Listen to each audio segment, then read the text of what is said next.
أشهد أن لا إله إلا الله وحده لا شريك له وأشهد أن محمدا عبده ورسوله أما بعد فأعوذ بالله من الشيطان الرجيم بسم الله الرحمن الرحيم الحمد لله رب العالمين الرحمن الرحيم مالك يوم الدين إياك نعبد وإياك نستعين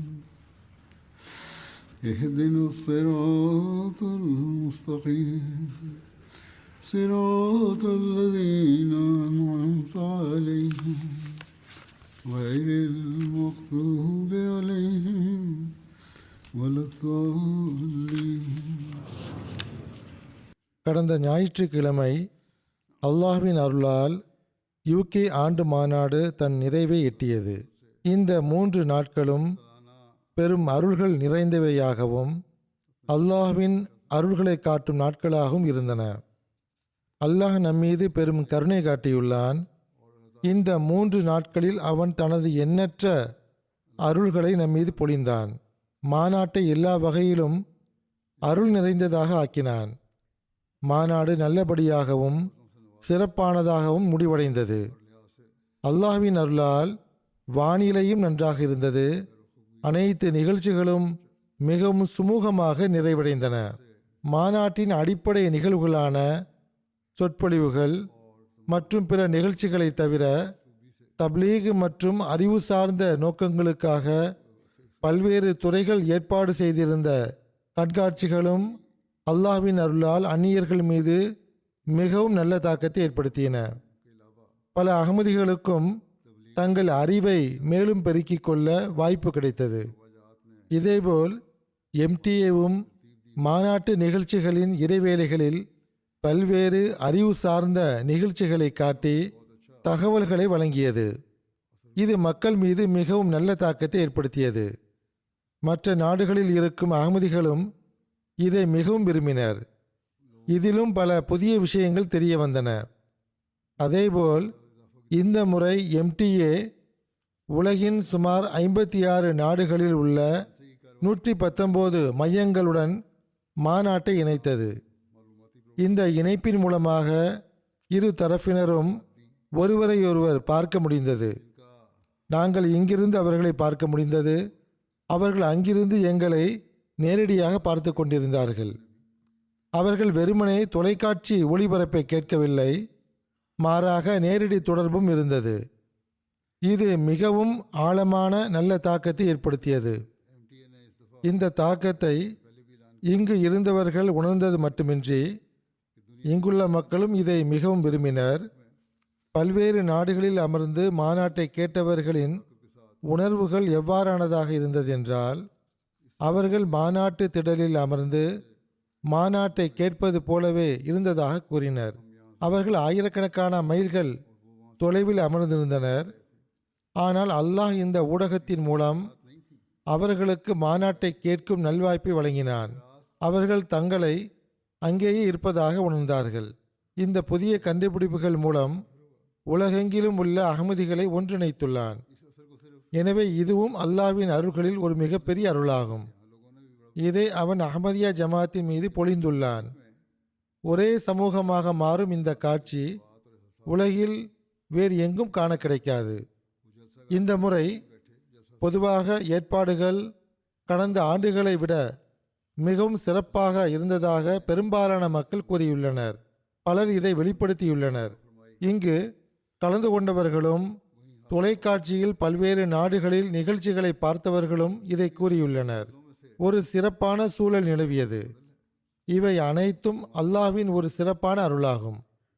மாநாட்டில் அல்லாஹ்வின் சிறப்பான அருள்கள் இறங்கிக் கொண்டிருக்கின்றன என்பதை ஒவ்வொருவரும் அசாதாரணமாக உணர்ந்தார்கள். அல்லாஹ் கூறுகின்றான், நீங்கள் அவனுக்கு நன்றி செலுத்தும் அடியார்களாக மாறுங்கள். நீங்கள் நன்றி செலுத்தும் போது நான் என் அருள்களை உங்களுக்கு இன்னும் அதிகமாக வழங்குவேன், மேலும் அதிக அருள்களை உங்கள் மீது பொழிவேன். ல இன் ஷக்கர்த்தும் ல அசீதன்னக்கும் என்று அல்லாஹ் கூறியுள்ளான். அதாவது நீங்கள் நன்றி செலுத்தினால், நன்றி செலுத்துபவர்களாக மாறினால் நான் உங்களுக்கு இன்னும் அதிகமாக தருவேன். எனவே அல்லாஹ்வின் அருள்களுக்கு மேலும் வாரிசாக ஆக நன்றி செலுத்துவது அவசியம். அல்லாஹ் தன்னை பற்றி கூறும்போது இன்னல்லாஹ ஷாக்கிருன் அலீம் என்று கூறியுள்ளான். நிச்சயமாக அல்லாஹ் மிகவும் மதிக்கக்கூடியவனும் நன்கறிந்தவனும் ஆவான். அல்லாஹுக்காக நன்றி என்ற சொல் பயன்படுத்தப்படும் போது அது மதித்தல் என்ற பொருளில் பயன்படுத்தப்படுகிறது. அல்லாஹ் நன்றி செலுத்துபவர்களை மதிக்கின்றான். அந்த மதிப்பின் விளைவாக அவர்களுக்கு மேலும் மேலும் வழங்குகிறான். அல்லாஹ் எஜமானன் ஆவான். அவன் அடியார்களுக்கு நன்றி சொல்ல வேண்டியதில்லை, மாறாக அவன் மதிப்பதே அடியார்கள் செய்யும் நன்றிக்கு அவன் கொடுக்கும் கண்ணியமாகும். எனவே அவனுக்கு அறிவும் உள்ளது, யார் உண்மையான நன்றி செலுத்துவோர் என்பதும் அவனுக்கு தெரியும். நன்றி செலுத்துதல் உண்மையானதாக இருந்தால் அவன் மேலும் வழங்கி கொண்டே செல்வான். இது வெறும் வார்த்தைகளாக மட்டும் இருக்காமல் நன்றி செலுத்தும் ஓர் உணர்வு இருக்க வேண்டும். இந்த உணர்வை அல்லாஹ் தன் அருளால் ஜமாத்தில் அதிகமாக உருவாக்கியுள்ளான். அவன் அதை மேலும் அதிகரிக்க செய்வானாக. கலந்து கொண்ட அனைவரும் இங்கு நினைவில் கொள்ள வேண்டிய ஒரு விஷயம் என்னவென்றால், அவர்கள் அல்லாஹ்வுக்கு நன்றி செலுத்தும் அதே வேளையில் பணியாற்றிய பணியாளர்களுக்கும் நன்றி செலுத்த வேண்டும். பணியாளர்களின் பணிகளில் அல்லாஹ் எளிமையை ஏற்படுத்தியதற்கு நன்றி சொல்லுங்கள். அவர்களின் சிரமங்களை நீக்கி அவர்களின் ஒவ்வொரு பணியிலும் முன்னேற்றத்தை ஏற்படுத்தி மிக அதிகமான மக்களுக்கு தொண்டாற்றக்கூடிய வாய்ப்பளித்தான். இதன் மூலம் பங்கேற்பாளர்களுக்கு அதிக வசதிகள், சிறந்த ஏற்பாடுகள் கிடைத்தன. இந்த ஆண்டு அல்லாஹ்வின் அருளால் நான் ஏற்கனவே மாநாட்டின் கடைசி நாளில் கூறியது போல் வருகை 46,000த்திற்கும் அதிகமாக இருந்தது. உண்மையில் லஜினா பின்னர் அளித்த அறிக்கையின்படி அவர்களின் எண்ணிக்கை சரியாக கணக்கிடப்பட்டிருக்கவில்லை. அவர்கள் பின்னர் அனுப்பிய எண்ணிக்கையை சேர்த்தால் ஆண்கள் மற்றும் பெண்களின் மொத்த எண்ணிக்கை 50,000 ஆகிறது. ஏனென்றால் அவர்கள் 25,000 பேர் இருந்ததாக கூறுகிறார்கள். எனவே இந்த 50,000 பேர் பங்கேற்பாளர்களும் பணியாளர்கள் மூலம் அல்லாஹ் தங்களுக்கு வசதிகளை ஏற்படுத்தியதற்கு அவர்கள் நன்றி செலுத்த வேண்டும். அவர்களுக்கு போக்குவரத்து விஷயத்தில் எந்த சிரமமும் ஏற்படவில்லை, உணவு விஷயத்தில் எந்த சிரமமும் ஏற்படவில்லை, மாநாட்டு நிகழ்ச்சிகளை கேட்பதில் எந்த சிரமமும் ஏற்படவில்லை. அவர்களின் மற்ற பல்வேறு தேவைகளும் பூர்த்தியாகி கொண்டிருந்தன. தங்குமிட ஏற்பாடும் மிகவும் பொருத்தமானதாக இருந்தது. விருந்தினர்கள் ஜமாத் தங்குமிடங்களில் தங்கிய போது அவர்களுக்கும் சிறந்த ஏற்பாடு செய்யப்பட்டது. எனவே இந்த எல்லா பணிகளும் அல்லாஹ்வின் அருளால் நடந்தன. இதில் நம்முடைய திறமை எதுவும் கிடையாது, மாறாக இது அல்லாஹ்வின் அருளாகும். அல்லாஹ் நமக்கு இந்த வாய்ப்பை வழங்கினான் என்றும் நம் பணிகளுக்கு சிறந்த விளைவுகளை தந்தான் என்றும் இதில் பணியாற்றியவர்கள் நன்றி செலுத்துகின்ற அதே வேளையில் பங்கேற்பாளர்களும் பல்வேறு மட்டத்தைச் சேர்ந்த பல்வேறு கல்வித்தரங்களை கொண்ட எண்ணற்ற மக்கள் இரவு பகலாக அல்லாஹ்வின் திருப்திக்காக தன்னார்வ தொண்டு செய்து தங்கள் கடமைகளை நிறைவேற்றினர் என்று அல்லாஹ் தங்களுக்காக எப்படி ஏற்பாடுகளை செய்தான் என்பதற்கு அவர்களும் நன்றி செலுத்த வேண்டும். பல்வேறு துறைகளில் நான் ஏற்கனவே கூறியது போல் ஆண்கள் மற்றும் பெண்கள் ஆகியோரின் மாநாட்டு திடலில் ஆயிரக்கணக்கான சிறுவர் சிறுமிகள், இளம்பெண்கள், இளைஞர்கள், பெண்கள் மற்றும் ஆண்கள் பணியாளர்களாக இருந்தனர். அனைவரும் தன்னலமின்றி தொண்டாற்றும் நல்வாய்ப்பை பெற்றனர். இவர்கள் அனைவரும் பங்கேற்பாளர்களின் நன்றிக்கு உரியவர்கள் ஆவார்கள். இதேபோல் கனடா மற்றும் ஆஸ்திரேலியாவிலிருந்தும் குத்தாம் பெருமளவில் வந்திருந்தனர். அவர்கள் மாநாட்டிற்கு முன்பும் மாநாட்டின் போதும் மாநாட்டு பணிகளில் உதவி செய்தனர். மாநாட்டிற்கு பிறகும் அப்புறப்படுத்தும் பணிகளில் உதவி செய்கிறார்கள். எனவே அல்லாஹ் அவர்கள் அனைவருக்கும் நற்கூலி வழங்குவானாக. ஒரு ஹதீஸில் வருகிறது, அல்லாஹ் தன் அடியார்களிடம், என் இன்ன அடியான் உங்கள் மீது ஓர் உபகாரம் செய்தான், ஆனால் நீங்கள் அவனுக்கு நன்றி செலுத்தவில்லையே என்று கேட்பான். அதற்கு அடியான், அல்லாஹ்வே, நீதான் என் மீது பேரருள் புரிந்தாய், நான் உனக்கு நன்றி செலுத்தி கொண்டிருக்கிறேன் என்று கூறுவான். அதற்கு அல்லாஹ், இல்லை, நான் அந்த அடியான் மூலமாக உன் மீது பேரருள் புரிந்தேன், உன் காரியங்கள் நடந்தன, எனவே அந்த அடியானுக்கு நன்றி செலுத்துவதும் அவசியம் என்று கூறுவான். ஆக தனக்காக தன் அடியார்கள் செய்யும் பணிகளை அல்லாஹ் எந்த அளவு மதிக்கிறான் என்றால் அவர்களுக்கு நன்றி செலுத்துங்கள் என்று கூறுகிறான். நாம் அல்லாஹ்வின் அடியார்களுக்கு நன்றி செலுத்துபவர்களாக ஆக வேண்டும் என்றுதான் நம்மிடமும் அவன் விரும்புகின்றான். அப்போதுதான் முழுமையான நன்றி செலுத்தும் ஒரு சூழல் உருவாகும். அதில் எல்லா புறமிருந்தும் நன்றி செலுத்தப்படும். இந்த விஷயத்தை நாம் எப்போதும் நினைவில் கொள்ள வேண்டும். நான் ஏற்கனவே கூறியது போல் இந்த பணியாற்றிய மக்கள் அனைவரும் நன்றிக்கு உரியவர்கள் ஆவார்கள். அவர்களின் ஆர்வத்தை கண்டு அந்நியர்கள் மீதும் இதன் பெரும் தாக்கம் ஏற்படுகிறது. அவர்கள் ஈர்க்கப்படுகிறார்கள். எப்படி சிறுவர்கள் கூட கடமையாற்றுகிறார்கள், தண்ணீர் கொடுக்கிறார்கள் என்றும் அவர்கள் ஆச்சரியப்படுகிறார்கள். ரொட்டி சுடுகிறார்கள், விருந்தோம்பல் செய்கிறார்கள், பல்வேறு இடங்களில் சுத்தம் செய்கிறார்கள் என்றும் எவ்வாறு மகிழ்ச்சியுடன் பணியாற்றுகிறார்கள் என்பதை பார்த்து அவர்கள் ஆச்சரியப்படுகிறார்கள். விருந்தினரிடமிருந்து ஒன்றல்ல பல தாக்கங்கள் கிடைத்துள்ளன. இங்கு வந்த விருந்தினரிடமிருந்து பெறப்பட்ட தாக்கங்களில் பலர், நாங்கள் பல்வேறு பணியாளர்களிடம் நீங்கள் என்ன வேலை செய்கிறீர்கள் என்று கேட்டோம். அவர்கள் வேலை செய்யும் விதத்தை பார்த்து அவர்கள் ஒருவேளை கூலி தொழிலாளியாக இருக்கலாம் என்று நினைத்தோம். ஒருவர் தான் ஒரு நிறுவனத்தில் அதிகாரி என்று கூறினார், ஒருவர் தான் கற்பிப்பதாக கூறினார், ஒருவர் தான் PhD மாணவர் என்றார், ஒருவர் PhD பட்டம் பெற்றவர். ஆக ஹஜ்ரத் மசீஹ் மவ்ஊத் அலைஹிஸ்ஸலாத்து வஸ்ஸலாம் அவர்களின் விருந்தினர்களுக்கு தொண்டாற்றுவதற்காகவும் அல்லாஹ்வின் திருப்தியை பெறுவதற்காகவும் தங்களை முன்னிறுத்தும் இத்தகைய உணர்வு கொண்டவர்கள் இருக்கிறார்கள். எனவே இந்த விஷயம் பங்கேற்பாளர்கள் அனைவரும் பணியாற்றிய இம்மக்களுக்கு நன்றி செலுத்த வேண்டும் என்பதை கோருகிறது. பணியாளர்களும் ஆண்டு முழுவதும் தப்லீக் செய்யவோ அல்லது ஜமாஅத்தின் தூது செய்தியை அதற்கான உரிமையை நிறைவேற்றியவாறு கொண்டு சேர்க்கவோ வாய்ப்பு கிடைப்பதில்லை என்றாலும் இங்கு மாநாட்டில் கடமையாற்றும் போது பல்வேறு மக்களை சந்திக்கும் வாய்ப்பு கிடைக்கிறது என்பதற்கும் அவர்கள் நன்றி செலுத்த வேண்டும். இங்கு அந்நியர்களும் வருகிறார்கள். ஜமாத்தை பற்றி ஆரம்ப கட்ட அறிமுகம் மட்டுமே உள்ளவர்கள் பல்வேறு நாடுகளில் இருந்து வருகிறார்கள். அகமதிகளாகிய இம்மக்கள் சொல்வது போல் உண்மையிலேயே இருக்கிறார்களா என்று அவர்கள் பார்க்கவும் செய்கிறார்கள்.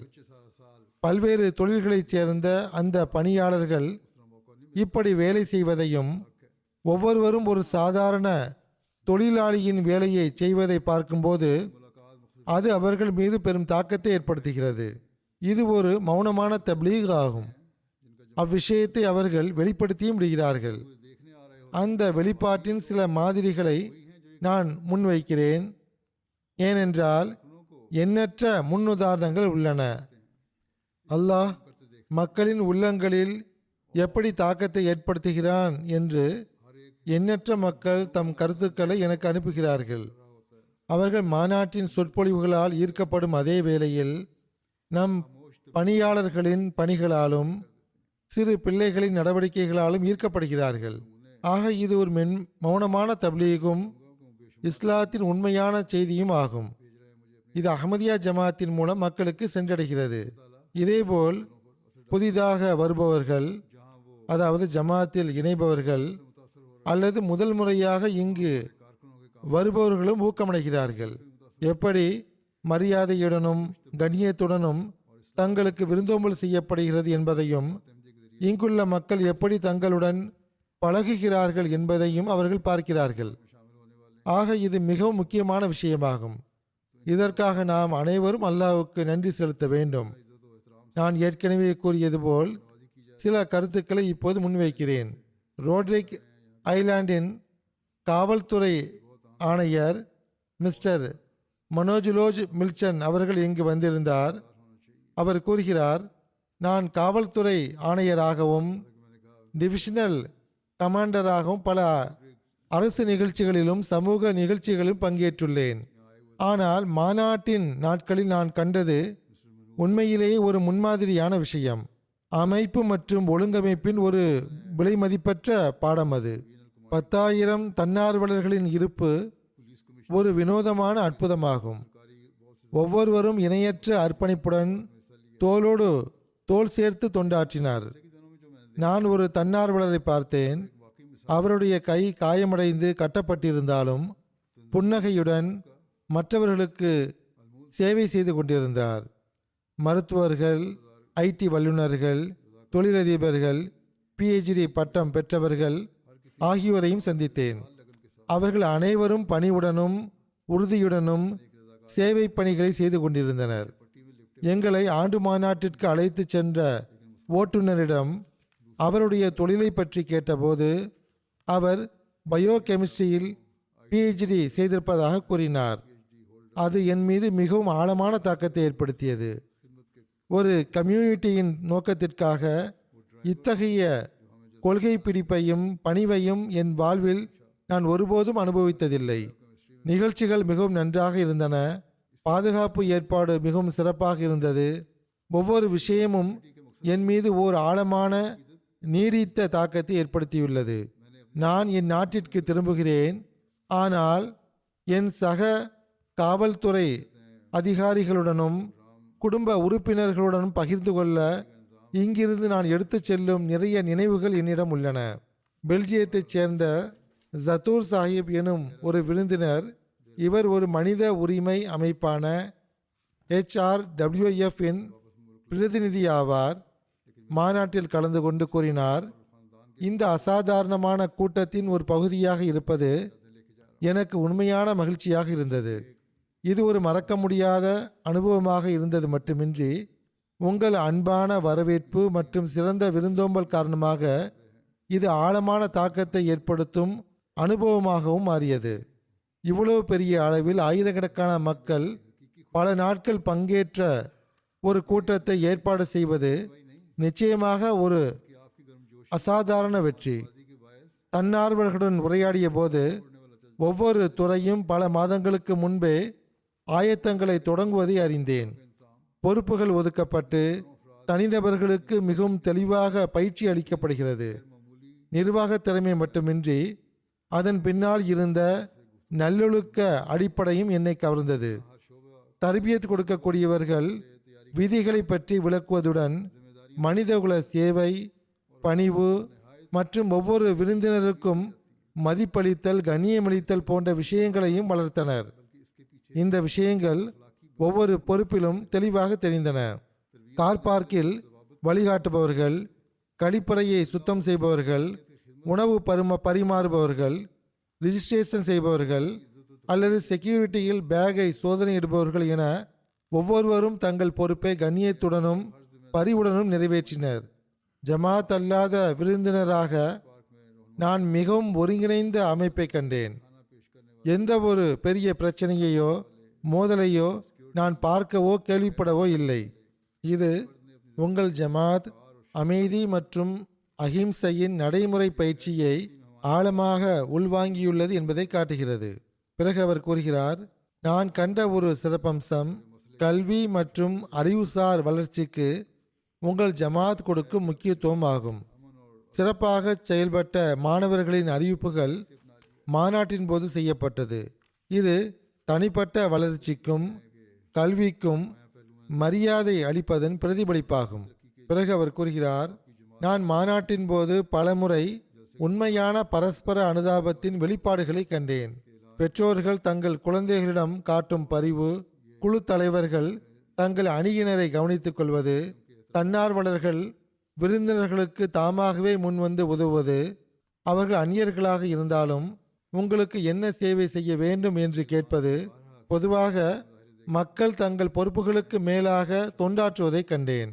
அவர் கூறுகிறார், உங்களுடைய ஜமாத் ஆன்மீக புத்துணர்ச்சி மற்றும் விரிவான அறிவுசார் திறனுடன் இணைந்திருப்பதைக் கண்டு நான் மகிழ்ச்சியுடன் ஆச்சரியப்பட்டேன். உங்கள் நம்பிக்கையின்படி அல்லாஹ் இன்றும் மனிதர்களுடன் பேசுகின்றான். அல்லாஹ் தன் பண்பை விட்டுவிடவில்லை.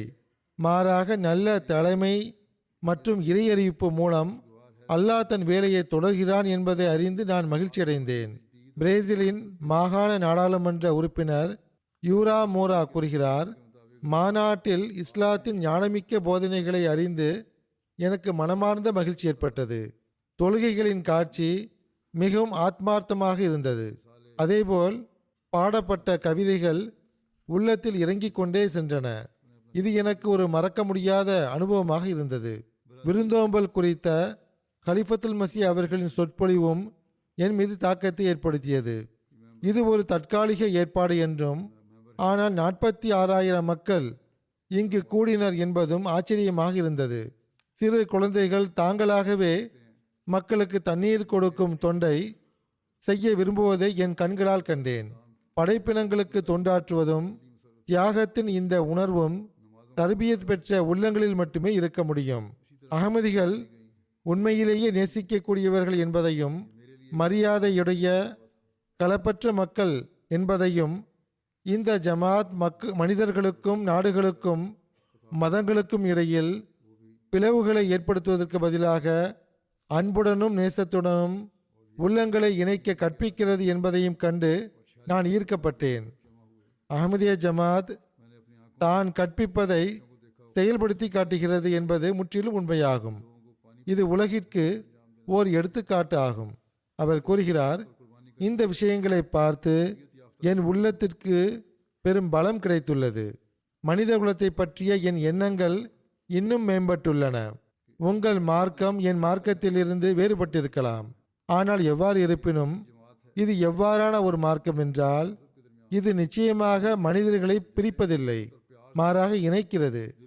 நீங்கள் எப்போதும் இந்த ஒளியின் கலங்கரை விளக்கமாக இருக்க வேண்டும் என்று நான் பிரார்த்திக்கிறேன். அஹ்மதியா ஜமாத் பிரேசிலிலும் உலகெங்கிலும் பாதுகாப்பாகவும் வளர்ச்சியடையவும் வாழ்த்துகிறேன். நான் மக்களிடம், குறிப்பாக பிரேசிலிடம் அஹ்மதியா ஜமாத்திற்கு வந்து அஹ்மதிகள் உலகெங்கிலும் ஆன்மீக, மார்க்க, கல்வி மற்றும் மனிதாபிமான துறைகளில் எப்படி பங்காற்றுகிறார்கள் என்பதை பார்க்குமாறு கூற விரும்புகிறேன். சிலியைச் சேர்ந்த ரொசித்தோ கார்டஸ் சாய்பா இந்த ஆண்டு மாநாட்டில் கலந்து கொண்டார். இவர் கத்தோலிக்க பல்கலைக்கழகத்தில் தியாலஜி மற்றும் இன்டர்ஃபெய்த் டயலாகின் பேராசிரியை ஆவார். பல்வேறு மார்க்கங்களுக்கிடையிலான நிகழ்ச்சிகளில் கலந்து கொண்டுள்ளார். அவர் கூறுகிறார், இவ்வளவு சிறப்பாகவும் ஆழமாகவும் ஒவ்வொரு அம்சமும் ஏற்பாடு செய்யப்பட்ட இந்த மாநாடு ஓர் இணையற்ற நிகழ்ச்சியாகும். அவர் முதல் நாள் கழிப்பறைக்கு செல்லும் தேவையை தவிர்ப்பதற்காக முடிந்தவரை குறைவாக சாப்பிடவும் குடிக்கவும் முயன்றதாக கூறினார். உலக கண்காட்சிகளில் நடப்பது போல் இவ்வளவு பெரிய கூட்டத்தில் கழிப்பறைகள் அசுத்தமாகவும் பயன்படுத்த முடியாதவையாகவும் இருக்கும். சிரமத்தை எதிர்கொள்ள நேரிடும். அதே நிலைதான் இந்த மாநாட்டிலும் இருக்கும் என்று அவர் நினைத்தார். ஆனால் தேவை ஏற்பட்ட போது சென்று பார்த்தபோது அவர் மிகவும் ஆச்சரியப்பட்டதாக கூறினார். அவர் பிறகு தம்முடன் இருந்த நம்முடைய பிரதிநிதியிடம், உங்களுடைய தூய்மையின் தரம் இணையற்றதாக இருந்தது. கழிப்பறைகள் யாரும் பயன்படுத்தாதது போல் சுத்தமாக இருந்தன என்று கூறினார். குளியலறைகள் அசுத்தமாக இருந்ததாக சிலர் முறையீடு செய்திருந்தனர். ஆனால் முறையீடு செய்தவர்களோ நாம் அகமதிகள். நான் பலமுறை அகமதிகளிடம் துப்புரவு பணியாளர்களுக்கு நீங்களே உதவ வேண்டும், பயன்படுத்திய பின் நன்றாக சுத்தம் செய்துவிட்டு வர வேண்டும் என்று கூறியுள்ளேன்.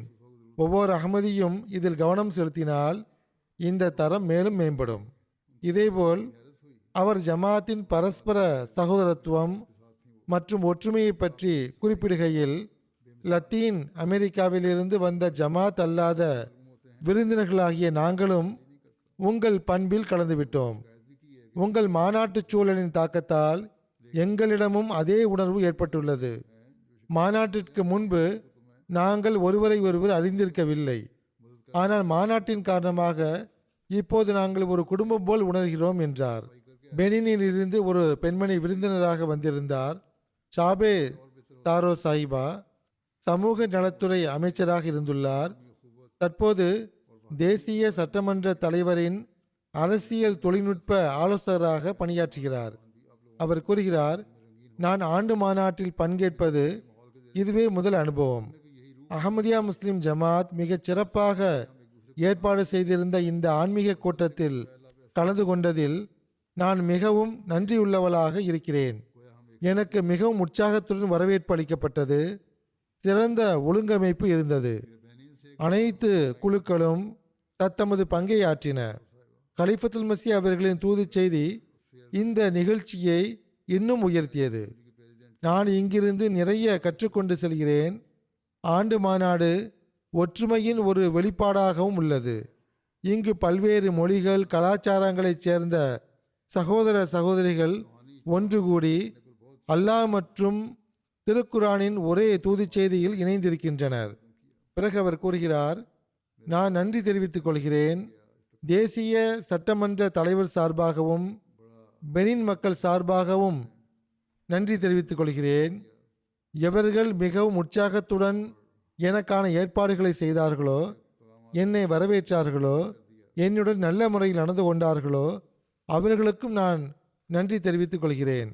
அர்ஜென்டினாவை சார்ந்த காஸ்டன் அக்மஃபோ என்பவர், இவர் தற்போது போர்த்துகலில் வசிக்கிறார். திங்க் டேங்குடைய IPDAL ஆக உள்ளார். ஒரு பிரபலியமான திங்க் டேங்குடைய ஜெனரல் செக்ரட்டரியாக பணியாற்றுகிறார். ஒரு கத்தோலிக்கராக இருந்த போதிலும் இஸ்லாத்தில் ஆர்வம் கொண்டவர். அவர் கூறுகிறார், மாநாட்டின் போது உங்கள் ஜமாத்தின் பல சிறப்புகளை காணும் வாய்ப்பு எனக்கு கிடைத்தது. எல்லாவற்றிற்கும் மேலாக உங்கள் இளைஞர்கள் தங்கள் மார்க்கத்துடன் இணைந்திருப்பதும் தங்கள் போதனைகளை உறுதியாக பின்பற்றுவதும் எனக்கு மிகவும் பிடித்திருந்தது. எங்கள் சமூகத்தில் பெரும்பாலும் பெயரளவிலான கிறிஸ்தவர்களே உள்ளனர். அவர்கள் தங்கள் போதனைகளின்படி செயல்படுவதில்லை. எங்கள் கத்தோலிக்க நிகழ்ச்சிகளில் பெரும்பாலும் வயதானவர்களே அதிகமாக இருப்பார்கள். ஆனால் உங்கள் மாநாட்டில் பங்கேற்பாளர்கள் மட்டுமின்றி முக்கியமான தொண்டுகளும் இளைஞர்களும் ஒப்படைக்கப்பட்டுள்ளன. ஒருபுறம் இதை பார்த்து எனக்கு மிகவும் நன்றாக இருந்தது. மறுபுறம் ஒரு கத்தோலிக்கனாக உங்களிடம் இருக்கும் ஒழுக்கத்தின் தரம் எங்களிடம் இல்லையே என்று வெட்கப்பட்டேன். உங்கள் கலீஃபாவிற்கு இவர்கள் கொடுக்கும் கண்ணியம், மரியாதை ஆகியவையும் அவர்களுடனான தொடர்பின் வெளிப்பாடும் ஒரு முன்மாதிரியாகும்.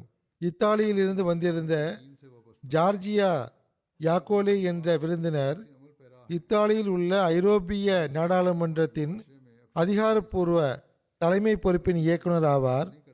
அவர் கூறுகிறார், இது ஒரு மார்க்க கூட்டமாக மட்டுமே இருக்கும் என்று நான் நினைத்தேன். ஆனால் நான் நினைத்தது தவறு. ஆண்டு மாநாடு ஓர் உண்மையான உணர்ச்சிகரமான அனுபவம்.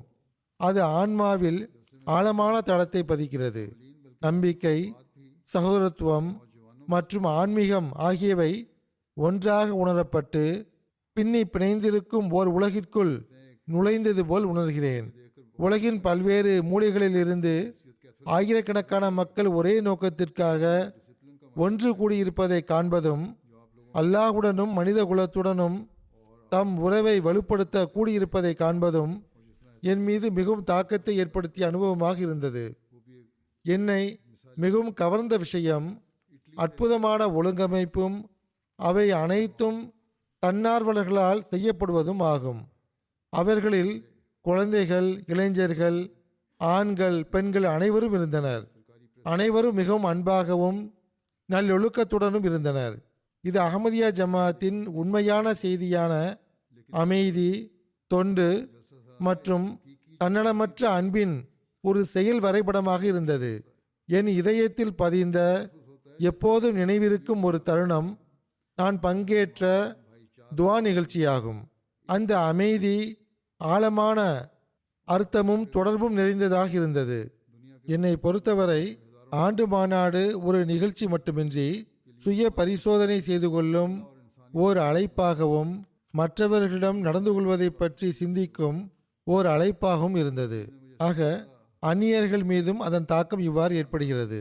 கேப் வெர்டே தீவின் தலைநகரான பிரையாவின் துணை மேயர் பெர்னாண்டோ பிண்டோ மாநாட்டிற்கு வந்திருந்தார். அவர் கூறுகிறார், மாநாட்டை பற்றிய என் உணர்வுகளை வார்த்தைகளால் வெளிப்படுத்த முடியாது. எனக்கு 65 வயது. நான் உலகில் பெரிய பெரிய மாநாடுகளில் கலந்து கொண்டிருக்கிறேன். ஆனால் இந்த மாநாட்டை போன்ற பெரிய ஒழுங்கமைக்கப்பட்ட ஒரு கான்ஃபரன்ஸில் எங்கும் கலந்து கொண்டதில்லை. இங்கு 46,000த்திற்கும் அதிகமான மக்கள் கலந்து கொண்டனர். ஒவ்வொருவரும் பரஸ்பரம் அன்புடனும் நேசத்துடனும் சந்தித்து கொண்டனர். அனைவரும் ஒரு குடும்பத்தின் பகுதியாக தோன்றினர். இந்நேரத்தில் உலகில் அமைதியை ஏற்படுத்துவதற்கு இறைவனின் தேவை உள்ளது. அஹ்மதிய ஜமாஅத்தின் தூது செய்தி எங்கள் நாட்டிலும் பரவ வேண்டும் என்றும் எங்கள் தலைவர்களுக்கும் இந்த செய்தி சென்றடைய வேண்டும் என்றும் நான் விரும்புகிறேன். எங்கள் நாட்டிலும் அஹ்மதிய ஜமாஅத்தின் மிஷன்கள் திறக்கப்பட வேண்டும். நான் இமாம் ஜமாஅத்தின் அனைத்து சொற்பொழிவுகளையும் கேட்டேன். அவை என் இதயத்தை தொட்டன. இந்த தூது செய்தியை உலகின் அனைத்து தலைவர்களும் கேட்க வேண்டும். அவர்களுக்கும் தங்கள் பொறுப்புகளை பற்றி உணர்வு ஏற்பட வேண்டும். பெலிஸை சேர்ந்த புதிதாக பையஸ் செய்த ஈத்தன் மாரியானோ சாஹிப் கூறுகிறார், மாநாட்டில் கலந்து கொண்டும் கலிஃபாவை சந்தித்ததும் என் நம்பிக்கை மிகவும் அதிகரித்துள்ளது. நான் என் கடைசி மூச்சு வரை கலிஃபாவிற்கு நன்றி உள்ளவனாக இருப்பேன். நான் ஹிலாஃபத்தை நேசிக்கிறேன். மேற்கத்திய சமூகம் நமக்கு கற்பிப்பது என்னவென்றால், யாராவது உங்களுக்காக ஏதாவது செய்தால் செய்ய விடுங்கள். ஆனால் இங்கு ஒவ்வொருவரும் அதிக தொண்டாற்றி அதிக அருளை பெற வேண்டும் என்ற முயற்சியில் இருக்கிறார்கள். ஒவ்வொருவரும் தம் ஆற்றலை விடவும் மேலாக உதவி செய்கிறார். வயதையோ இனத்தையோ பொருட்படுத்தாமல் அனைவரும் ஒருவருக்கொருவர் அன்பு செலுத்துவதையும் தொண்டாற்ற விரும்புவதையும் கண்டு மிகவும் மகிழ்ச்சியாக இருந்தது. மக்களுடன் உரையாடிய போது இங்கு மக்கள் தங்கள் தொழில்களை விட ஹித்மத்தே கல்கிற்கு அதிக முக்கியத்துவம் கொடுக்கிறார்கள் என்பது தெளிவாக தெரிந்தது. அவர்கள் தங்கள் வேலைகளை விட்டுவிட்டு இந்த அருள்களை பெறுவதை மிகவும் முக்கியமானதாக கருதுகிறார்கள். மாநாட்டிற்கு பிறகு என் வாழ்க்கையில் ஏற்பட்ட மாற்றம் ஆச்சரியமானது. கிலாஃபத்தின் மதிப்பை அறியாததிலிருந்து என் உள்ளத்தில் கலீஃபாவிற்கு அதீத அன்பு ஏற்படும் வரையிலான பயணம் உண்மையிலேயே குறிப்பிடத்தக்கது. முதலில் எனக்கு கிலாஃபத்தின் மீது பெரும் கண்ணியம் இருக்கவில்லை. ஆனால் இப்போது கிலாஃபத்தின் மீது பெரும் நேசம் ஏற்பட்டுள்ளது. பெலீஸில் சில மக்கள் ஒன்று கூடினாலும் சண்டை வந்துவிடும். ஆனால் இங்கு கிட்டத்தட்ட எங்கள் நகரத்தின் மக்கள் தொகை அளவுக்கு 50,000 பேர் கலந்து கொண்டிருந்தும் முழுமையான அமைதி நிலவியது. மிகவும் ஒழுங்கமைக்கப்பட்ட ஏற்பாடு இருந்தது. ஒவ்வொரு ஏற்பாடும் மிக நுணுக்கமாக சிந்திக்கப்பட்டிருந்தது. குழந்தைகள் தண்ணீர் கொடுப்பது, இளைஞர்கள் பார்க்கிங்கில் வாகனங்களை வரிசைப்படுத்துவது, உணவு விநியோகம் மற்றும் சுத்தம் செய்வது என ஒவ்வொருவரும் முழு அர்ப்பணிப்புடன் அன்புடனும் வேலை செய்கிறார்கள். இவை அனைத்தையும் காண்பது மிகவும் ஈர்க்கக்கூடியதாக இருந்தது. உயர் உத்தியோகத்தில் வேலை செய்யக்கூடியவர்கள் கூட எந்தவிதமான அகங்காரமும் இன்றி தொண்டில் ஈடுபட்டுள்ளனர். ஏனென்றால் அவர்கள் தொண்டாற்ற விரும்புகிறார்கள், அல்லாஹ்வின் திருப்தியை பெற விரும்புகிறார்கள். இளைஞர்களுடன் பேசியதில் அனைவரும் கல்விக்கு அதிக கவனம் செலுத்துகிறார்கள் என்ற விஷயமும் தெரிய வந்தது. செக் குடியரசில் இருந்து ஒரு மூத்த பேராசிரியர் பீட்டர் பெலிகான் என்பவர் மாநாட்டில் கலந்து கொண்டார். செக் குடியரசில் இஸ்லாமியவியல் மற்றும் சட்டவியல் நிபுணர். அரசு மட்டத்தில் பல்வேறு துறைகளில் பதவி வகிக்கிறார். பல்வேறு இதழ்கள் மற்றும் செய்தித்தாள்களில் கட்டுரைகள் எழுதுகிறார். இவர் அடிப்படையில் சுன்னத் ஜமாத்தைச் சேர்ந்த முஸ்லீம் ஆவார். இவர் கூறுகிறார், இது எனது 2வது மாநாடாகும். முன்பு ஜெர்மனி மாநாட்டில் கலந்து கொண்டேன். முன்பு அங்கு கண்டதைப் போலவே இங்கும் மேலான தரத்தை கண்டேன். ஆனால் இங்கு கலீஃபாவின் இருப்பு ஒரு கூடுதல் சிறப்பாக இருந்தது. அது என் மீது பெரும் தாக்கத்தை ஏற்படுத்தியது. நான் உலகில் பல கூட்டங்களையும் கண்காட்சிகளையும் பார்த்திருக்கிறேன். ஆனால் இந்த அளவிலான ஒற்றுமையையும் நேசத்தையும் அமைதியான சூழலையும் முதல் முறையாக பார்க்கிறேன். இங்கு ஒவ்வொருவரின் முகத்திலும் புன்னகையும் தொண்டாற்றும் மனப்பான்மையும் தெளிவாக தென்படுகிறது. இது அஹமதியா ஜமாத்தின் உயரிய தர்பியத்தின் வெளிப்பாடாகும். கலீஃபா அவர்களின் முதல் சொற்பொழிவும் எனக்கு எதிர்பாராத ஆச்சரியமான அனுபவமாக இருந்தது. அவர்கள் மிகவும் யதார்த்தமாக அனைத்து விஷயங்களையும் பேசினார்கள். விருந்தினர்களின் இதயம் கண்ணாடி போன்றது. எவ்வாறு அவர்களை கவனத்தில் கொள்ள வேண்டும் என்று அவர்கள் பேசினார்கள். அதன் பிறகு மக்கள் இதன் பக்கம் கவனம் செலுத்தினார்கள். உண்மையிலேயே விருந்தினர்களை கவனத்தில் கொண்டார்கள். அவர் கூறுகிறார், பாதுகாப்பு ஏற்பாடுகளும் சிறப்பாக இருந்தன. எல்லா இடங்களிலும் மிகவும் ஒழுங்கமைக்கப்பட்ட முறையில் பணிகள் நடந்தன. எந்த ஒரு தடையும் இன்றி இந்த முழு பணியும் சுமூகமாக நடந்து கொண்டிருந்தது. ஆச்சரியமாக இருந்தது. என்னை பொறுத்தவரை இந்த சகோதரத்துவ சூழலை தம் கண்களால் காணவும், நேசம், சகோதரத்துவம் மற்றும் அமைதி ஆகியவை இங்குள்ள காற்றில் எவ்வாறு கலந்துள்ளது என்பதை காணவும் மற்றவர்களும் கண்டிப்பாக இங்கு நேரில் வர வேண்டும். இது ஒவ்வொருவரும் குறைந்தபட்சம் ஒரு முறையாவது பெற வேண்டிய அனுபவமாகும். அஹமதிய ஜமாத்தின் எதிர்காலம் பிரகாசமாக இருக்கிறது என்பதை இந்த அனுபவம் என்னை நம்ப வைக்கிறது. இந்த மாநாடு என் உள்ளத்தில் இஸ்லாத்தை குறித்த புரிதலை மேற்கொண்டு ஆழமாகவும் பரந்ததாகவும் ஆக்கியுள்ளது. நான் சுன்னத் ஜமாத் முஸ்லீமாக இருந்தாலும் அஹ்மதி சகோதரர்களை இஸ்லாத்தின் வட்டத்திலிருந்து வெளியேறியவர்களாக நான் ஒருபோதும் கருதியதில்லை. இங்கு எனக்கு பல்வேறு மொழிகளில் அஹ்மதி ஆலிம்களுடனும் சகோதரர்களுடனும் நேருக்கு நேர் உரையாட வாய்ப்பு கிடைத்தது. அவர்கள் மிகுந்த களப்பற்ற தன்மையுடன் ஜமாத்தின் கொள்கைகள் மற்றும் சித்தாந்தங்களை பற்றி எனக்கு தெரிவித்தனர்.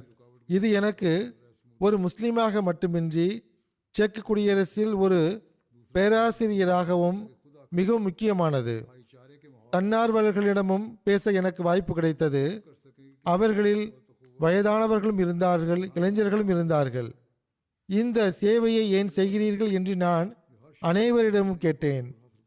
ஒவ்வொருவரின் பதிலும் கிட்டத்தட்ட ஒரே மாதிரியாக இருந்தது.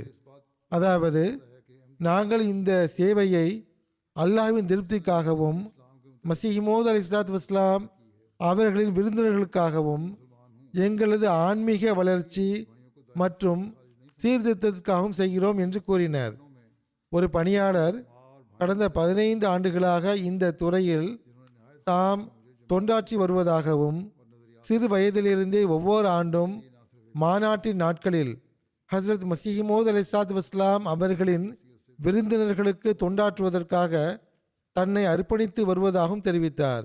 இந்த தொண்டுகள் அனைத்தையும் அவர்கள் எந்த உலக ஆதாயமும் வெகுமதியும் இல்லாமல் செய்கிறார்கள். என் பார்வையில் இதுவே உயரிய ஆன்மீக பயிற்சியாகும். இதை ஹிலாஃபத் அவர்களின் உள்ளங்களில் வேரூன்ற செய்துவிட்டது. அதனால்தான் ஒவ்வொரு ஊழியரும் களப்பற்ற தன்மை, தியாகம் மற்றும் அன்பின் உணர்வோடு தங்கள் தொண்டுகளை செய்கிறார்கள். ஒவ்வொரு வானிலையிலும் ஒவ்வொரு சூழ்நிலையிலும் தன்னலமற்ற முறையில் தங்கள் திறன்களை வழங்க தயாராக இருக்கும் இந்த உண்மையான தன்னார்வலர்களுக்காக எனது உள்ளத்தில் மிகுந்த மரியாதையும் பற்றும் உள்ளது. அஹமதியா ஜமாத் கல்வி மற்றும் கற்பித்தலுக்கு எவ்வளவு முக்கியத்துவம் கொடுக்கிறது என்பதைக் கண்டு ஒரு பேராசிரியராக எனக்கு மகிழ்ச்சியாகவும் ஆச்சரியமாகவும் இருந்தது. நான் புத்தக கடைகளில் பல மணி நேரம் செலவிட்டேன். பல்வேறு புத்தகங்களை உன்னிப்பாக படித்தேன். அவற்றின் தரம், உள்ளடக்கம் மற்றும் கல்விசார் அணுகுமுறை மிகவும் சிறப்பானதாகவும் பாராட்டிற்குரியதாகவும் இருந்ததை கண்டேன். இது ஒரு அற்புதமான தாக்கத்தை ஏற்படுத்தும் கல்விக்கு செய்யப்படும் தொண்டாகும். இவ்வாறே அவர்கள் உணர்வுகளையும் எண்ணங்களையும் கொண்டுள்ளனர். பிரெஞ்சு கியானாவிலிருந்து புதிதாக பைய செய்த பெண்மணி அமீனா மாலாசிங்கா என்பவர் கூறுகிறார், மாநாட்டின் போது இதயத்தை தொட்ட விஷயம் மக்களின் ஒழுக்கமும் அவர்களின் விருந்தோம்பலும் தான். நீங்கள் களைப்படைந்திருந்தால், உட்கார இடம் தேவைப்பட்டால், ஏற்கனவே அமர்ந்திருப்பவர்கள் உடனே எழுந்து தங்கள் இடத்தை கொடுப்பார்கள். ஒரு விசித்திரமான அமைதியும் சுதந்திரமும் உணர்ந்தேன். விவரிக்க இயலாத ஒரு ஆன்மீக சூழல் இருந்தது. நான் கலீஃபாவை பார்த்து சந்தித்த போது அது அனைத்தையும் விட அதிக தாக்கத்தை ஏற்படுத்திய தருணமாக இருந்தது. அப்போது என் கண்களில் இருந்து தன்னிச்சையாக கண்ணீர் வந்தது. ஆரம்பத்திலேயே கிலாஃபத்துடனான தொடர்பு மற்றும் நன்றியுணர்வின் இந்த வெளிப்பாடு இறைவன் சார்பாகவே உருவாக முடியும். எந்த மனிதனாலும் இதை உருவாக்க முடியாது. பல்கேரியாவிலிருந்து புதிதாக பைய செய்த பெண்மணி எவ்லீனா சாயிபா கூறுகிறார், என் வீட்டில் நான் மட்டுமே அகமதி. நான் அகமதியத்தை மிகவும் ஆழமாக படித்து 3 வருட ஆராய்ச்சிக்கு பிறகு ஏற்றுக்கொண்டேன். இது எனது முதல் UK மாநாடு. இது ஒரு மிகுந்த ஆன்மீக மாநாடாக இருந்தது. நான் நீண்ட நாட்களாகவே UK மாநாட்டை நேரில் காண இந்த வாய்ப்புக்காக காத்திருந்தேன்.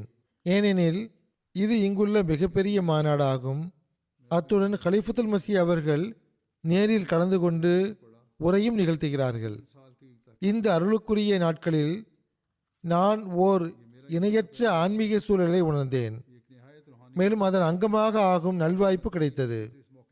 இறைவனிடம் தம்மை மாய்த்து கொண்டவர்களுக்கு மத்தியில் இருந்ததனால் இறைவனுடனான எனது தொடர்பு இன்னும் உறுதியானது.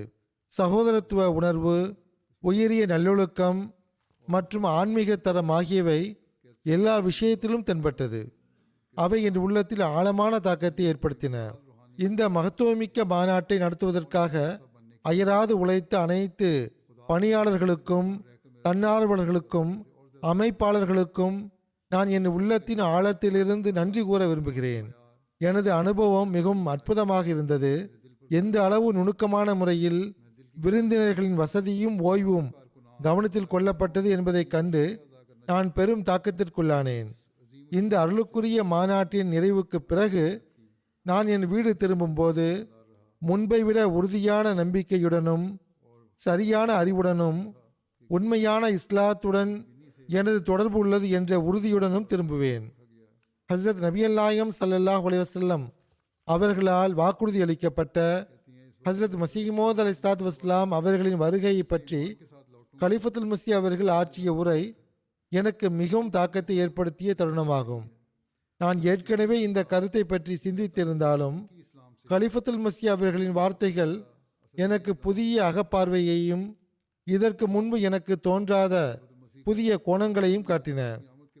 காத்தமுன் நபியினுக்கு பிறகு யாரேனும் வருவதற்கான சாத்தியக்கூறு உள்ளது என்று கூறப்படும்போது சில எதிர்ப்பாளர்கள் சார்பாக எடுத்து வைக்கப்படும் குற்றச்சாட்டுகளுக்கும் சந்தேகங்களுக்கும் முழுமையான பதிலாகவும் சான்றுகளை கொண்ட பதிலாகவும் இந்த சொற்பொழிவு இருந்தது. இந்த சொற்பொழிவு எனது புரிதலை விரிவுபடுத்தியது, எனது அகப்பார்வையை கூர்மையாக்கியது. இந்த சொற்பொழிவு எனது புரிதலை விரிவுபடுத்தியது, எனது அகப்பார்வையை கூர்மையாக்கியது, எனது கண்ணோட்டத்தை மேலும் ஒருங்கிணைத்தது. திருக்குரான் இறைவனிடமிருந்து வந்தது என்பதற்கான சான்றுகள் குறித்த மற்றொரு சொற்பொழிவும் என் உள்ளத்தில் ஆழமான தாக்கத்தை ஏற்படுத்தியது. இதுபோன்ற தற்கால ஆட்சேபனைகளுக்கு எவ்வளவு தர்க்க ரீதியாகவும் ஆதாரபூர்வமாகவும் தெளிவாகவும் பதிலளிக்கப்பட்டது என்பதை கேட்ட பிறகு எனக்கு மன நிம்மதி கிடைத்தது மட்டுமின்றி இனிமேல் எந்த ஒரு சபையிலும் திருக்குரானின் உண்மை மீது தாக்குதல் நடத்தப்பட்டால் நானும் அந்த குற்றச்சாட்டுகளுக்கு பதிலடி தருவேன் என்று ஒரு புதிய நம்பிக்கையும் ஏற்பட்டது. இந்த ஒரு புதிய உணர்வுதான் அந்த மக்களிடையே உருவாகியுள்ளது. பிரேசிலை சார்ந்த ஒரு விருந்தினர் இகோர் லூகாஸ் என்பவர் ஒரு பத்திரிகையாளர் ஆவார். அதேபோல் மாகாண நாடாளுமன்ற உறுப்பினரின் செயலாளரும் ஆவார். அவர் கூறுகிறார், மாநாட்டு நிகழ்ச்சிகளில் நேரத்தை கடைபிடித்தது பாராட்டத்தக்கது. இது மிகவும் சிறப்பான விஷயமாகும். அஹமதியா ஜமாத்தினரின் விருந்தோம்பல் மற்றும் களப்பற்ற தன்மை ஆகியவை மிகவும் ஈர்க்கக்கூடியதாகும். உணவு முதல் குளியலறை பயன்பாடு வரை, போக்குவரத்து முதல் மாநாட்டு திடலுக்குள் நுழைந்து வெளியேறும் வழிகள் வரை விருந்தினர்களுக்கு எப்போது முன்னுரிமை அளிக்கப்படுகிறது. இந்த சூழல் மனிதனுக்கு ஒற்றுமை மற்றும் தியாகத்தின் பாடத்தை கற்பிக்கிறது. உணவு வீணாவதை தவிர்க்க தீவிரமாக முயற்சி செய்யப்படுகிறது. ஆனால் அதே நேரம் உணவு மிகவும் தாராளமாக ஒவ்வொருவருக்கும் வழங்கப்படுகிறது என்பதும் என்னை கவர்ந்தது. இந்தோனேஷியாவை சேர்ந்த ஒரு விருந்தினர் கோமார் குல்தூம் ஒரு பாதிரி ஆவார். இந்தோனேஷியாவின் கம்யூனியன் ஆஃப் சர்ச்சஸ் உடைய சேர்மனாகவும் இருந்துள்ளார். அவர் கூறுகிறார், நான் அகமதியத்தை அறிந்திருந்தேன். ஆனால் அகமதியத் என்பது காதியான் எனும் ஒரு சிறிய கிராமத்தில் தொடங்கிய ஓர் ஆன்மீக இயக்கம். இப்போது இது ஒரு உலகளாவிய ஆன்மீக இயக்கமாக மாறியுள்ளது என்பதை இந்த மாநாடு மூலம் நான் நன்றாக புரிந்து கொண்டேன். பல்வேறு நாடுகளிலிருந்து அகமதிகள் அல்லாஹுடன் தொடர்பை ஏற்படுத்த ஒரே உணர்வுடன் வந்திருக்கிறார்கள் என்பதை நான் கண்டேன். அல்லாஹுடனான மனிதனின் தொடர்பை உறுதிப்படுத்துவதில் அழுத்தம் கொடுக்கப்பட்டது என்னை மிகவும் ஈர்த்த விஷயமாகும். ஐஸ்லாந்திலிருந்து ஒரு விருந்தினர் நன்றி கிஷோர் சாஹிப் அவர்கள் யூனிவர்சல் ஃபெடரேஷன் ஃபார் பீஸ் உடைய சேர்மன் ஆவார். அவர் கூறுகிறார், மத்தேயு 7:16 நீங்கள் அவர்களின் கனிகளினாலே அவர்களை அறிவீர்கள் என்று வந்துள்ளது.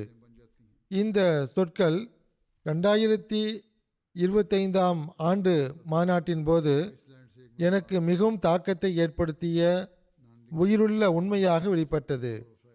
பங்கேற்பாளர்களின் பிரகாசமான மகிழ்ச்சி நிறைந்த முகங்களைக் கண்டு என் உள்ளத்தில் ஆழமான தாக்கம் ஏற்பட்டது. தனது திருப்தியை தேடி ஒன்று கூடிய இந்த அடியார்களின் ஒற்றுமையைக் கண்டு இறைவன் மகிழ்ச்சியடைகிறான் என்பதற்கு இது ஒரு தெளிவான அடையாளமாகும் என்று நான் கருதுகிறேன். ஆப்பிரிக்காவில் பரஸ்பர மனிதகுல தொண்டில் ஈடுபட்டுள்ள ஹியூமனிட்டி ஃபர்ஸ்ட் அமைப்பின் ஓர் ஊழியர் என்னிடம் இந்த தொண்டு மற்றவர்களுக்கு பயனுள்ளது மட்டுமின்றி அது அல்லாஹ்வுக்கு நெருக்கமாகவும் கொண்டு செல்கிறது என்று கூறினார். இது இறை நம்பிக்கையை நடைமுறையில் வெளிப்படுத்துவதற்கான ஒரு சக்தி வாய்ந்த நினைவூட்டலாகும். இதை போன்று அவர்களுக்கு பல தாக்கங்கள் ஏற்பட்டுள்ளன. கசாகிஸ்தானில் இருந்து ஜமாத் அல்லாத விருந்தினர் சாலிஹா சாஹிபா வந்திருந்தார். அவர் கூறுகிறார், நான் கசாகிஸ்தானை சார்ந்தவள். முதல் முறையாக மாநாட்டில் கலந்து கொள்ளும் வாய்ப்பு கிடைத்துள்ளது. நான் பல உலக நிகழ்ச்சிகளிலும் மாநாடுகளிலும் பங்கேற்றுள்ளேன். ஆனால் இங்குள்ள பங்கேற்பாளர்களின் எண்ணிக்கை என்னை மிகவும் ஈர்த்தது. இவ்வளவு அதிகமான மக்கள் பல்வேறு நாடுகளில் இருந்து நன்மைக்காக மட்டுமே வந்திருந்தனர்.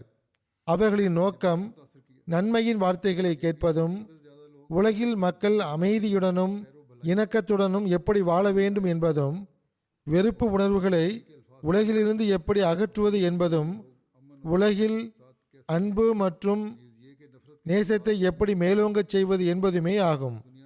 பெண்களின் அந்தஸ்தை உயர்த்துவது குறித்து கலிஃபத்துல் மஸீஹ் அவர்களின் சொற்கள் மிகவும் அற்புதமாக இருந்தன. இந்த மாநாட்டின் முழக்கம் அனைவருக்கும் அன்பு, யாருக்கும் வெறுப்பில்லை என்பதாக இருந்தது. நாம் ஒன்றாக வாழ வேண்டும் என்பதற்கு மக்களின் ஒற்றுமை வழிகாட்டியது. நான் இதுபோன்ற வார்த்தைகளை ஒருபோதும் கேட்டதில்லை. இவை அனைத்தும் ஆன்மாவில் ஊடுருவி சென்று கொண்டிருந்தன. இவர் அகமதி அல்லாதவர் ஆவார். முன்பு அகமதியத்திற்கு எதிராக இருந்ததாகவும், ஆனால் இந்த சூழலை பார்த்த பிறகு குறைந்தபட்சம் எதிர்ப்பை விட்டுவிட்டு அதற்கு ஆதரவளிப்பேன் என்றும் கூறியுள்ளார். ஆஸ்திரியாவிலிருந்து முஷ்தாக் ஜஹீர் நைசா சாஹிப் வந்திருந்தார். ஆஸ்திரியாவில் இஸ்லாமியவியல் ஆசிரியர் ஆவார்.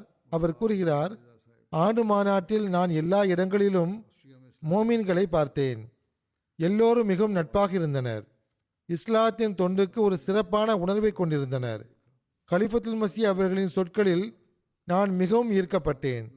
தற்போதைய பிரதான முஸ்லிம்களிடையே உள்ள ஆலிம்கள் தாடியை நீளமாக்குவதையும் குறிப்பிட்ட ஆடை அணிவதையும் மட்டுமே எல்லாம் என்று நினைக்கிறார்கள். அவர்கள் பெயரளவு முஸ்லிம்களாக இருக்கிறார்கள்.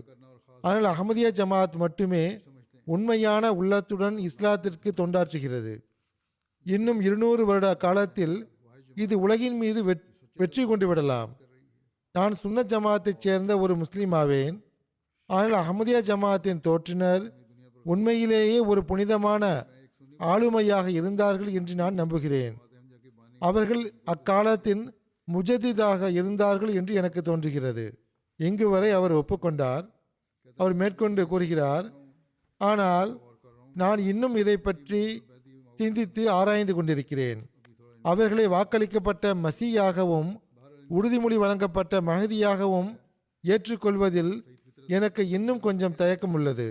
எவ்வாறு இருப்பினும் இது அவருடைய சிந்தனையாகும். இதன் பக்கம் அவருடைய சிந்தனையோட்டம் வந்துள்ளது. குறைந்தபட்சம் அவர் ஒரு நல்ல இயல்புடையவர், பிடிவாதம் காட்டாமல் நான் இதை பற்றி சிந்திக்க மாட்டேன் என்று கூறாமல் நான் இதை பற்றி சிந்திக்கிறேன் என்று கூறியுள்ளார். பல்கேரியாவை சார்ந்த புதிதாக பைய செய்த பெண்மணி அலிஸ்டா ரூடி சாயிபா கிறிஸ்தவத்திலிருந்து இஸ்லாத்தை ஏற்றுக்கொண்டவர். அவர் கூறுகிறார், மாநாட்டில் கலந்து கொள்வதற்கு முன்பு நான் அநேகமாக இந்த சூழலின் ஒரு பகுதியாக எல்லா நேரமும் உணர முடியாமல் போய்விடுமோ என்ற அச்சம் என் மனதில் இருந்தது. ஏனென்றால் நான் புதியவள், எனது கலாச்சாரமும் மொழியும் வேறுபட்டது. ஆனால் நான் இங்கு கண்ட ஒற்றுமையையும் அன்பையும் உலகில் வேறு எங்கும் கண்டதில்லை. நான் உலகின் ஒவ்வொரு மூலையிலிருந்தும் வந்த மக்களை சந்தித்தேன். ஆனால் அவர்கள் அனைவரையும் ஒரே குடும்பத்தின் ஒரு அங்கத்தை போல் நான் உணர்ந்தேன். ஒருவரை ஒருவர் அறியாத போதிலும் புன்னகையுடன் ஒருவருக்கொருவர் சந்தித்தனர். சில சமயங்களில் ஒருவரின் நம்பிக்கை மற்றும் இறையச்சத்தின் மீது சந்தேகங்கள் அல்லது கவனக்குறைவின் தூசி படிந்து விடுகிறது. ஆண்டு மாநாட்டில் பங்கேற்பது உள்ளம் மற்றும் ஆன்மா மீண்டும் தூய்மையடைவது போலவும் ஒரு புதிய ஆன்மீக வாழ்க்கையை மனிதன் தொடங்குவது போலவும் இருக்கிறது. இந்த அனுபவம் ஆன்மாவிற்கு புத்துணர்ச்சி அளிக்கிறது, உள்ளத்தில் அமைதியையும் நிம்மதியையும் நிரப்புகிறது. ஜார்ஜியாவைச் சேர்ந்த ரோலண்டு ஷம்வாட்டே என்பவர் கூறுகிறார், மாநாட்டின் அமைதியான சூழல், உரைகள் மற்றும் கலீஃபாவின் சொற்பொழிவுகள் ஆகியவை ஆன்மீகத்தில் மேற்கொண்டு முன்னேறுவதற்கு ஒரு பெரும் பங்களிப்பை வழங்குகின்றன. விருந்தோம்பல் குறித்த இஸ்லாமிய போதனைகளை பற்றி விளக்கப்பட்ட வெள்ளிக்கிழமை குதுபா எனக்கு மிகவும் பிடித்திருந்தது. அதேபோல் பெண்களுக்கான கலீஃபாவின் சொற்பொழிவும் என் மீது மிகவும் நல்ல தாக்கத்தை ஏற்படுத்தியது. நான் ஒரு ஜார்ஜிய முஸ்லீமும் பல்கலைக்கழகத்தில் விரிவுரையாளராகவும் இருக்கிறேன். 2 ஆண்டுகளுக்கு முன்பு எனக்கு ஜார்ஜியாவின் சிறந்த ஆசிரியர் விருது கிடைத்தது. எனது துறையும் கல்வியே ஆகும். உங்கள் ஜமாத் பெண்கள் மற்றும் ஆண்களின் கல்விக்கு எப்படி ஊக்கமளிக்கிறது என்பது எனக்கு குறிப்பாக பிடித்திருந்தது. ஏனென்றால் இந்த ஆண்டு இஸ்லாமிய போதனைகளின் தத்துவ ஞானம் என்ற நூலை ஆங்கிலத்திலிருந்து ஜார்ஜிய மொழியில் மொழிபெயர்க்கும் நல்வாய்ப்பு எனக்கு கிடைத்தது. மொழிபெயர்க்கும் போது நான் மிகவும் ரசித்தேன். ஞாயிற்றுக்கிழமை நிறைவுரையில் கலிஃபா அவர்கள் சொற்பொழிவாற்றினார்கள். உங்களை வெறுப்புடன் பார்க்கும் மற்ற முஸ்லிம்களின் பொய்யான குற்றச்சாட்டுக்கு இஸ்லாத்தின் அழகான போதனைகளுடன் அதில் பதிலளிக்கப்பட்டது. எனக்கு மிகவும் பிடித்திருந்தது. அடுத்ததாக பையத்து காட்சியும் என்னை மிகவும் கவர்ந்தது. இன்றைய காலகட்டத்தில் இஸ்லாத்தை பற்றி எதிர்மறையான தோற்றம் முன்வைக்கப்படுகிறது. யாரெல்லாம் இஸ்லாத்தின் அழகான போதனைகளை காண விரும்புகிறாரோ அவர் மாநாட்டிற்கு வந்து அன்பு, சகோதரத்துவம் மற்றும் அமைதியின் சூழலை தங்கள் கண்களால் கண்டுகொள்ளட்டும். அதேபோல் ஜெசிகா கார்சியா கால் என்பவர், இவர் காங்கிரஸ்காரர் டீன் ரிகார்டோவின் மனைவி ஆவார். அவர் கூறுகிறார், நான் குடும்ப வன்முறைக்கு எதிரான ஒரு துறையில் பணியாற்றுகிறேன். கலீஃபா அவர்கள் பெண்களுக்கு எதிரான உடல் ரீதியான வன்முறையை மட்டும் குறிப்பிடாமல் பெண்களுக்கு எதிரான உணர்வு ரீதியான வன்முறையையும் தனது சொற்பொழிவில் குறிப்பிட்டதை கண்டு நான் ஆச்சரியப்பட்டேன். ஒரு பெண்ணுக்கு ஏதேனும் நேர்ந்தால் அவள் எங்கு உதவி பெற முடியும் என்ற கேள்விக்கு எனக்கு விடை கிடைக்கவில்லை. அவர் என்னிடம் இந்த கேள்வியை கேட்டபோது நான் அவரிடம் ஜமாத்தின் அமைப்பு உள்ளது என்றும் அவர்கள் கலீஃபாவிடமும் ஜமாத் அமைப்பிடமும் வருகிறார்கள் என்றும் பிறகு ஜமாத் அவர்களுக்கு உதவுகிறது என்றும் மற்ற வழிமுறைகளையும் அவர்கள் கையாளலாம் என்றும் கூறினேன். அவர் கூறுகிறார், இந்த விஷயங்களை கேட்டு எனக்கு ஆறுதல் கிடைத்தது. கலீஃபாவிற்கு ஜமாத் மக்களுடன் தனிப்பட்ட தொடர்பு உள்ளது என்பதும் எனக்கு ஆறுதல் அளித்தது. சிலர் என்னிடம் நீங்கள் கூறிய சில விஷயங்களில், குறிப்பாக பெண்களை அடிக்கும் விஷயத்தில் ஆட்சேபனைகள் எழும்புகின்றன என்று கூறுகிறார்கள். அதற்கு ஒரு நீண்ட விளக்கம் உள்ளது. அது ஒரு தனி விஷயமாகும். அதன் நிபந்தனைகள் பூர்த்தியே ஆவதில்லை. பெண்ணை அடிக்கும் விஷயத்தில் அந்த நிபந்தனைகள் பூர்த்தி செய்யப்பட்டால் அதற்குள் சூழ்நிலைகள் எப்படி ஆகிவிடும் என்றால் அடிக்க வேண்டிய அவசியமே ஏற்படாது. எனவே இது வெகு தொலைவில் உள்ள ஒரு சாத்தியமாகும். எவ்வாறு இருப்பினும் இஸ்லாம் இந்த போதனையை வழங்கியுள்ளது. ஸ்வீடனிலிருந்து ஒரு அரபு லஜ்னா இங்கு வந்திருந்தார். அவர் கூறுகிறார், ஆண்டு மாநாடு ஒரு பரந்த வீடு போன்றது. அது முழு குடும்பத்தையும் தன்னுள் அடக்கிக் கொள்கிறது. ஸ்வீடனில் மிகவும் குறைவான அரபு அகமதிகளே உள்ளனர். ஆண்டு மாநாட்டில் அரேபியர்கள் அரபு கூடாரம் என்ற பெயரை கேட்கும்போது ஒரு வினோதமான நிம்மதியும் தம் சொந்தம் என்ற உணர்வும் ஏற்படுகிறது. மற்ற அரபு சகோதரிகள் மற்றும் சகோதரர்களை சந்தித்தது மிகவும் மகிழ்ச்சியாக இருந்தது. இது என் மீது பெரும் தாக்கத்தை ஏற்படுத்தியது. கலீஃபாவை சந்தித்ததும் ஒரு நல்ல தாக்கத்தை ஏற்படுத்தியது. அல்லாஹ் கலந்து கொண்ட அனைத்து விருந்தினர்களின் உள்ளங்களை மேலும் திறப்பானாக. அவர்கள் அகமதியத் மற்றும் உண்மையான இஸ்லாத்தை புரிந்து கொள்பவர்களாகவும் காலத்தின் இமாமை ஏற்றுக்கொள்பவர்களாகவும் ஆவார்களாக. புதிதாக பைய செய்தவர்களையும் நம்பிக்கை களப்பற்ற தன்மையில் முன்னேறச் செய்வானாக.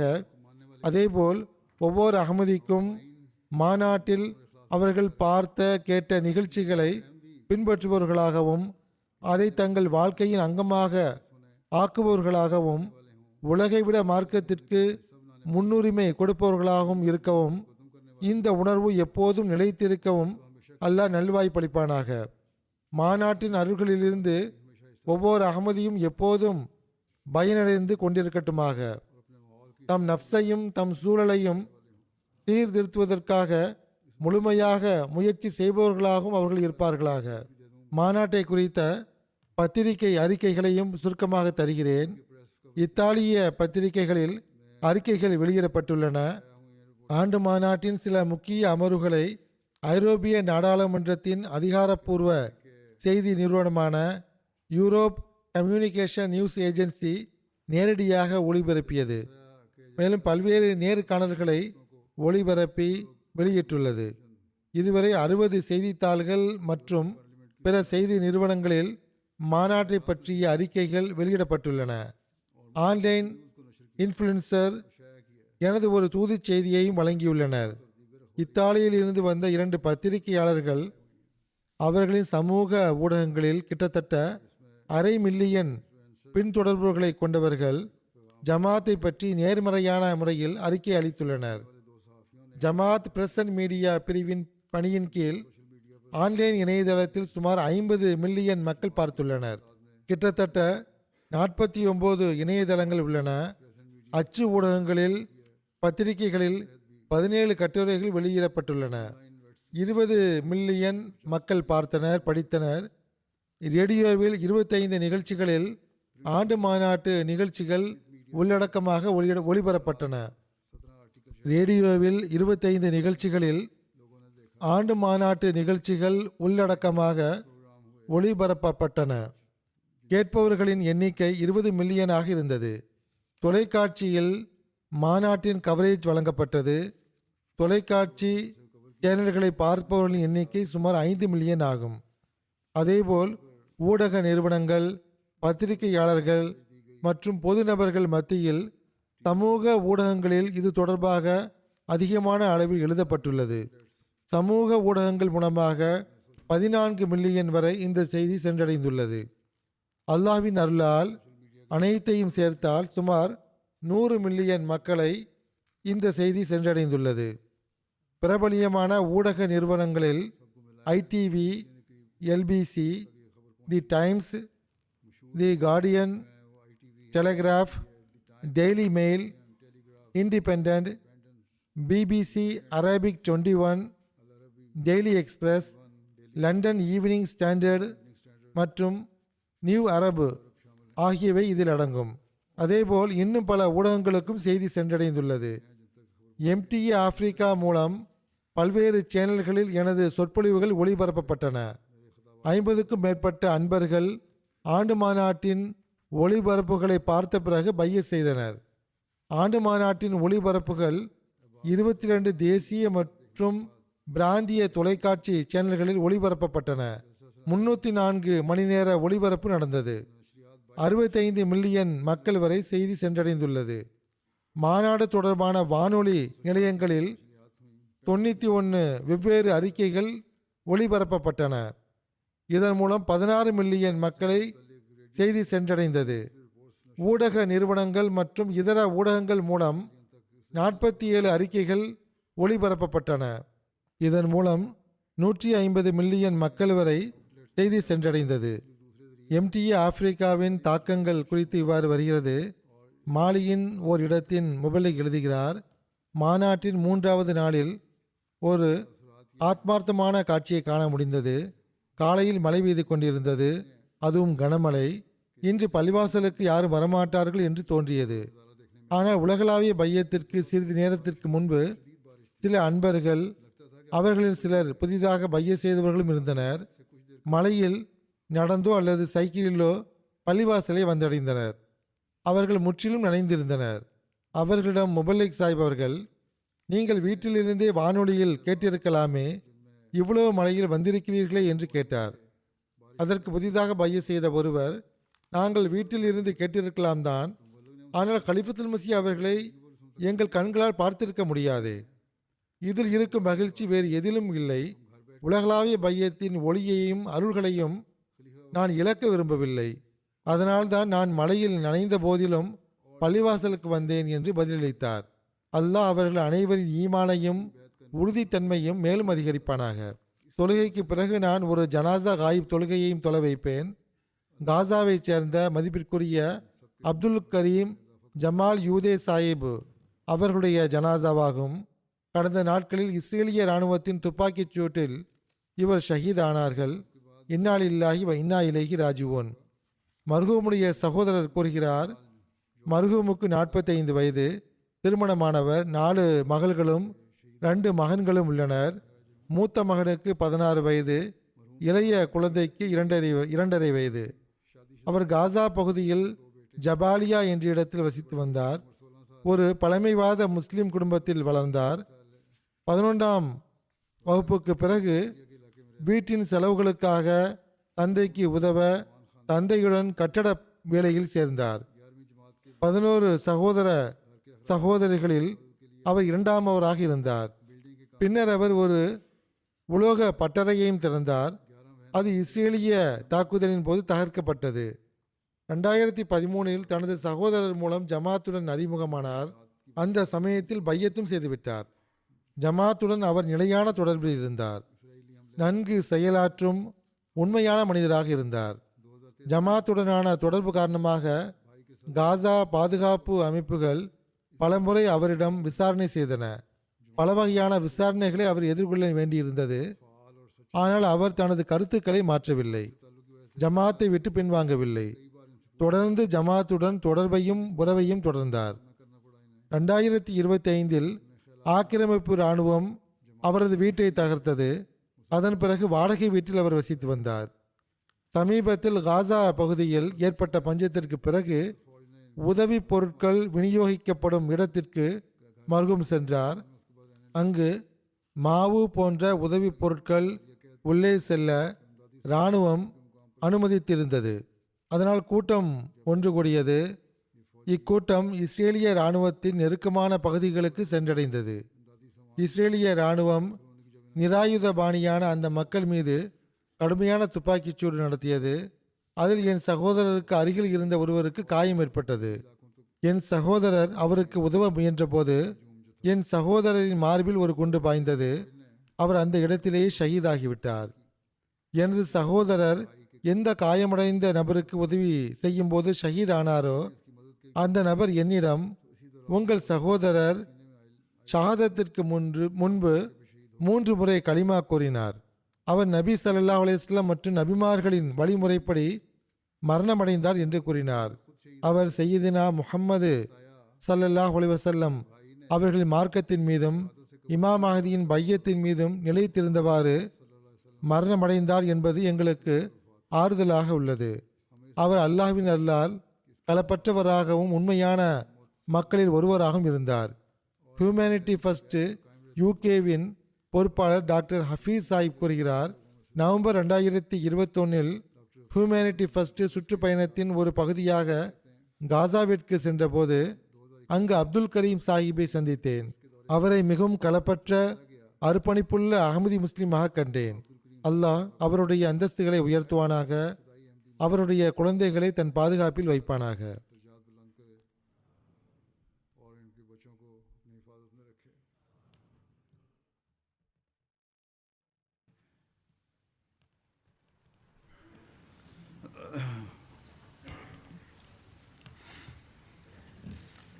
الحمد لله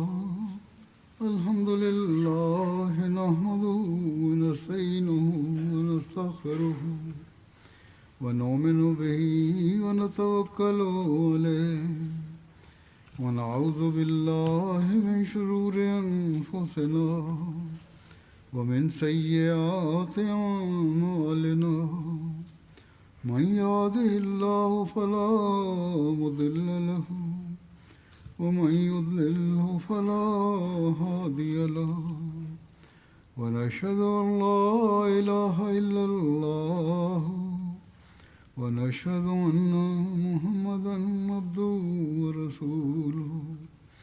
عباد الله رحمكم الله إن الله يأمر بالعدل والإحسان وإيتاء ذي القربى وينهى عن الفحشاء والمنكر والبغي يعظكم لعلكم تذكرون. اذكروا الله يذكركم وادعوه يستجب لكم ولذكر الله أكبر.